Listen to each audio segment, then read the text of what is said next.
Hey, what's up, y'all? It's your boy SS Shaun coming to you from the Team HHP compound. Today, I got a little tech tip for y'all regarding measuring custom offsets for your wheels. Let's get into it. All right, so right now, I'm measuring up some custom offsets for my 70 Challenger, and I want to go over with y'all the things you want to look out for when you're coming up with your custom offsets. As you can see here, I have my custom offset measuring tool, which allows me to place the tire size of choice that I plan on running into the car, mock it up, and get a feel for things. Now let's go over a couple things. Right here, we got a 315/35 tire. I'm hoping to run a 20/11 wheel on this thing. As you can see, we got a little bit of space here on the outside. We got a little bit of space here on the inside. And yeah, we looking good. But a couple things to take into consideration when measuring up. You want to make sure that you account for your actual ride height. So if you notice, I got the coilovers undone so that I can simulate the car underweight. I also want to take into account the amount of space that I have on my drive shaft and my drive shaft tunnel. The last thing I want to do is set this thing up as if I'm going to be able to slam it, but then my drive shaft has issues touching the floor. So when you're getting your measurements, you want to make sure you got the suspension either undone or fully loaded so that you can simulate fully loaded car, like when you got 4 people in it, or you got beat in the trunk, or when you hit a bad bump in the road and that suspension compresses. You want to make sure you account for that when you're getting your measurements.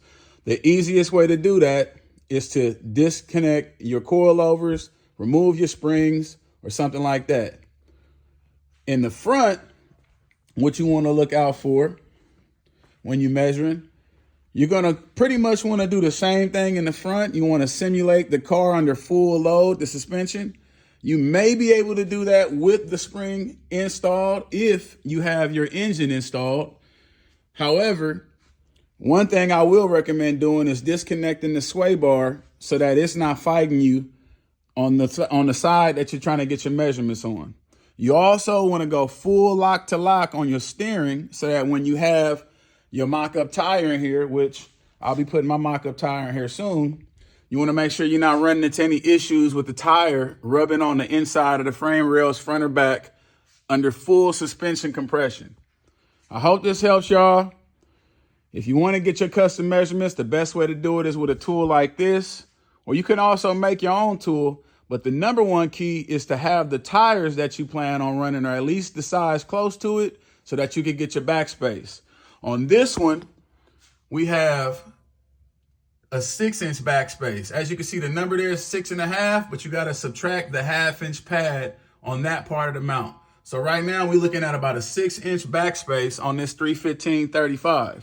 It is tight, so I have some decisions to make on how close I want to run it, and if I want to come real close to potentially, touching the body somewhere when I'm driving aggressive.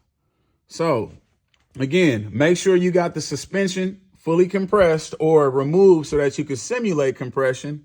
And then you also want to take account of the drive shaft, because remember, when the rear end goes up and down, the last thing you want is for your drive shaft to come in contact with the floor, especially if you have a stock drive shaft tunnel. You got to look out for that. So I hope that helps y'all. Custom offsets, backspace measuring. You need to know this. If you don't want just some cookie cutter offset from the rim shop and you want something custom, you got to go out and get those numbers yourself and figure out what works. Hope that helped y'all. Peace.